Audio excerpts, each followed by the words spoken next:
12 अक्टूबर को प्रमुख समाजवादी चिंतक डॉक्टर राम मनोहर लोहिया की पुण्यतिथि होती है और इस मौके पर लखनऊ के लोहिया पार्क में पूर्व मुख्यमंत्री अखिलेश यादव उनको अपनी श्रद्धा सुमन अर्पित करने जाते हैं। आज एक बार फिर अखिलेश यादव लोहिया पार्क पहुंचे, जहां उन्होंने लोहिया की मूर्ति पर माला चढ़ाई, अपने श्रद्धा सुमन अर्पित किए और उसके बाद वहां मौजूद मीडिया से बातचीत भी की। उन्होंने कल जयप्रकाश नारायण की प्रतिमा पर माला पहनाने से रोकने पर उत्तर प्रदेश सरकार पर जमकर हमला भी बोला। उन्होंने कहा कि सरकार ने जो कुछ कल मेरे साथ किया वो बिल्कुल गलत था।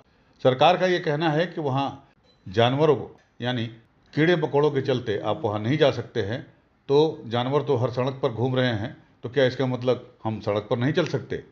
अखिलेश यादव ने कहा कि जयप्रकाश नारायण बिल्डिंग जो है वो भाजपा के हर विकास का जवाब है।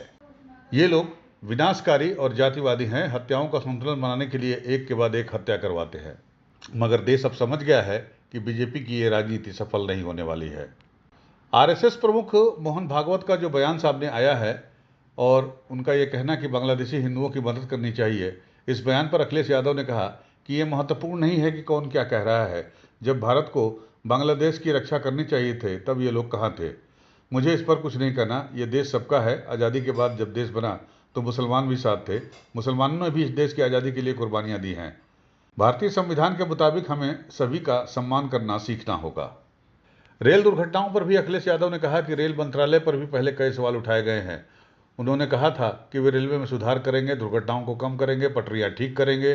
कुछ सुधार करने की कोशिश की भी गई, लेकिन कोई सार्थक नतीजा अब तक सामने नहीं आया है। अखिलेश यादव ने कहा कि डॉक्टर राम मनोहर लोहिया ने कहा था कि कोई भेदभाव नहीं होना चाहिए। लोहिया का वाहन सही महीने में समाज को दिशा देता है। समाजवादी व्यवस्था से ही समाज की गरीबी दूर हो सकती है। अखिलेश यादव ने बीजेपी सरकार पर हमला बोलते हुए कहा कि अगर कोई रिकॉर्ड टूट रहा है तो वो पेपर लीक का रिकॉर्ड टूट रहा है, वो ट्रेन एक्सीडेंट का रिकॉर्ड टूट रहा है। इंडिया गठबंधन वैसा ही है जैसा पहले था। सरकार ये कह रही है कि अर्थव्यवस्था बढ़ रही है। अगर हमारी अर्थव्यवस्था बढ़ रही है तो हंगर इंडेक्स में हम लोग कहाँ खड़े हैं? 150वां स्थान है। रुपया डॉलर के मुकाबले क्यों गिरता जा रहा है? राम मनोहर लोहिया को आज याद करते हुए हम संकल्प लेते हैं कि जो समाजवादी भारत का उन्होंने सपना देखा तो उस सपने को पूरा करेंगे। जयप्रकाश जी ने संपूर्ण क्रांति का आह्वान किया था। महंगाई या भ्रष्टाचार उस समय की राजनीतिक परिस्थितियों को लेकर सरकार को इस तरह का व्यवहार कल नहीं करना चाहिए था जिस तरह का सरकार ने व्यवहार किया था। और ये बात कहना कि जीव जंतु हैं इसलिए आप नहीं जा सकते हो, तो जीव जंतु तो सड़कों पर भी हैं, हर जगह हैं, तो क्या हर जगह आना जाना आप रोक देंगे? क्या जीव जंतु से आप पूरा यातायात रोक दोगे? सड़कों पे चलने को रोक दोगे क्या आप?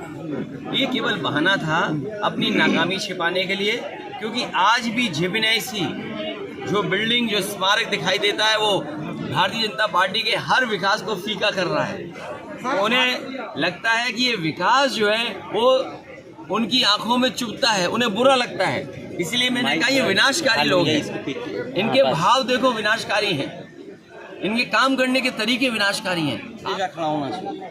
सर, चेन्नई में फिर से एक बड़ा रेल हादसा हुआ है। राहुल गांधी और तमाम लोगों ने सरकार और रेल मंत्रालय पर सवाल खड़े किए हैं कि लगातार इस तरह की घटनाएं होती जा रही हैं। देखिए, रेल मंत्रालय पे पहले भी बहुत उंगलियां उठी हैं। एंटी कोलिजन से लेकर के जो टेक्निकल और साइंटिफिक चीज़ें बताते थे कि इससे हम न केवल रेल में सुधार लाएंगे बल्कि एक्सीडेंट भी कम होंगे, और बहुत सारी चीज़ें उन्होंने की और लेकर के आए। लेकिन परिणाम क्या दिखाई दे रहा है? अगर कोई रिकॉर्ड तोड़ रहा है पेपर लीक का तो वो train accident. Sir, Saduddin Owaisi ने हरियाणा चुनाव यूपी न्यूज़ 9 के लिए लखनऊ से इजहार अहमद की रिपोर्ट।